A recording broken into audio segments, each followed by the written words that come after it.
उसने उसने हमें देख लिया है। वो आ रही है, यहीं आ रही है। एक औरत की भयानक गूंजती हुई हंसी सुनाई देती है। दरवाजे के चरमराने की एक तेज आवाज आती है। आपने सुना होगा कि कुछ जगहों की अपनी यादें होती हैं, कुछ कहानियां जो दीवारों में कैद हो जाती हैं। सच कहूं तो हम चार दोस्त इन बातों पर हंसते थे। हमारे लिए ये सब सिर्फ मनगढ़ंत किस्से थे जो डराने के लिए सुनाए जाते थे। पर उस एक रात ने हमारी सोच को हमेशा हमेशा के लिए बदल दिया। आज जो कहानी मैं सुनाने जा रहा हूं वो किसी और की नहीं बल्कि हमारी अपनी है। ये कोई सुनी सुनाई बात नहीं बल्कि वो सच्ची घटना है जो मेरे और मेरे 3 दोस्तों अमन, समीर और प्रिया के साथ घटी थी। ये कहानी है उस रात की जब हम शहर से दूर जंगल के बीचों बीच बने उस भुतहा स्कूल में गए थे। वो स्कूल जिसकी कहानी हमने सिर्फ सुनी थी, और वो चुड़ैल जो शायद अपनी क्लास में हमारा ही इंतजार कर रही थी। हमारे शहर से कोई 20 किलोमीटर दूर एक घना जंगल था और उसी जंगल के दिल में छिपा था एक पुराना वीरान स्कूल।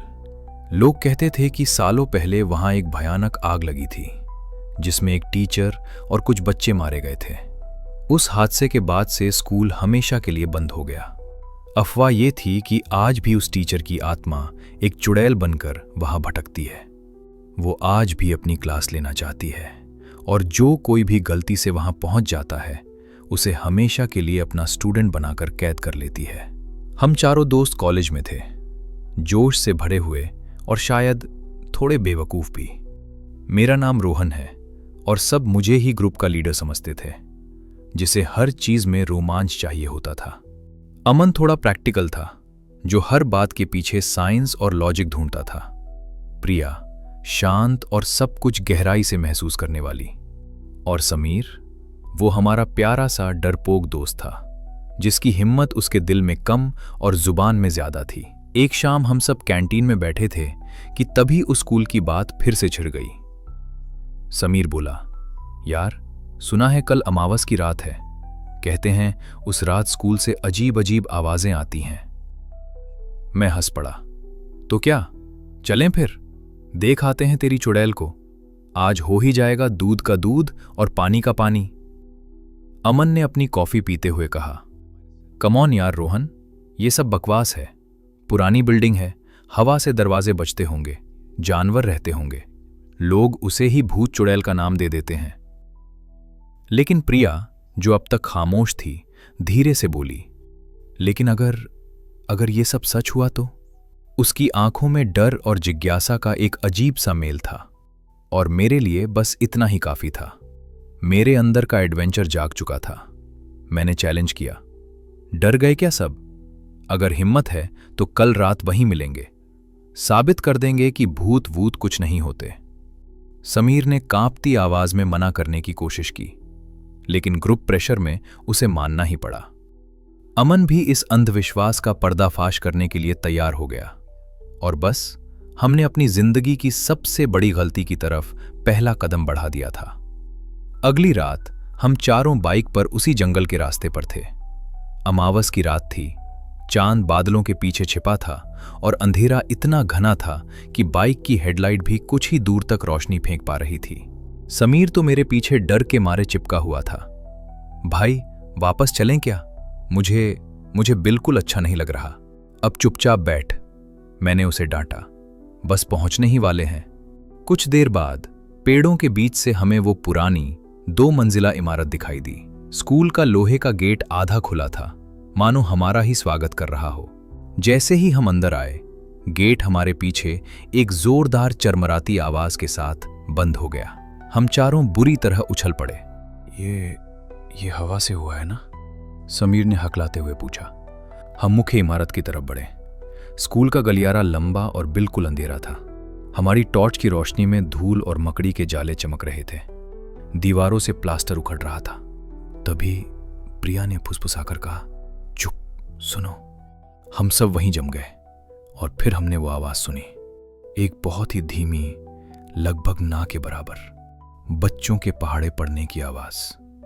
2 एकम 2, 2 दूनी 4, मेरे रोंगटे खड़े हो गए। ये आवाज कहां से आ रही है? समीर की आवाज में अब सिर्फ खौफ था। आवाज ऊपर की मंजिल से आ रही थी। डर के बावजूद हम लकड़ी की चरमराती सीढ़ियों से ऊपर चढ़ने लगे। हर कदम पर लग रहा था कि सीढ़ियां हमारे वजन से टूट जाएंगी। ऊपर भी एक वैसा ही लंबा गलियारा था जिसके दोनों तरफ क्लासरूम्स थे। आवाज एक बंद दरवाजे के पीछे से आ रही थी जिस पर लिखा था कक्षा 5। मैंने हिम्मत करके दरवाजे को धक्का दिया। वो एक तेज चीख के साथ खुल गया। अंदर का नजारा देखकर हम हैरान रह गए। जहां पूरा स्कूल खंडहर था, वहीं ये क्लासरूम बिल्कुल साफ था। डेस्कें एकदम तरतीब से लगी थीं। ब्लैक बोर्ड पर चौक से गणित के सवाल लिखे हुए थे और कमरे के कोने में टीचर की मेज पर एक पुराना सा रजिस्टर रखा था। जैसे ही हम कमरे में घुसे, हमने देखा वहां पहले से क्लास चल रही थी। ब्लैक बोर्ड के सामने एक औरत खड़ी थी, सफेद साड़ी, बिखरे बाल और पीठ हमारी तरफ। वो बच्चों को पढ़ा रही थी। अचानक उसने बोलना बंद कर दिया। धीरे धीरे उसने गर्दन मोड़ी और हमें देख लिया। उसकी आंखें बिल्कुल खाली थीं। चेहरे पर कोई इंसानी भाव नहीं था। फिर वो जोर जोर से हंसने लगी। उसी पल दरवाजा अपने आप जोर से बंद हो गया। हम चीख पड़े। दरवाजा नहीं खुला। तभी बेंचों पर बैठे बच्चे उठे। उनके चेहरे जले हुए थे। आंखों की जगह गहरे काले गड्ढे थे। चुड़ैल ने कहा, आज नई क्लास है। उसने उंगली उठाकर समीर की तरफ इशारा किया। समीर हवा में उठ गया। उसका शरीर मरोड़ खाने लगा। उसकी चीख गले में ही अटक गई। हम हिले, लेकिन हिल नहीं पाए।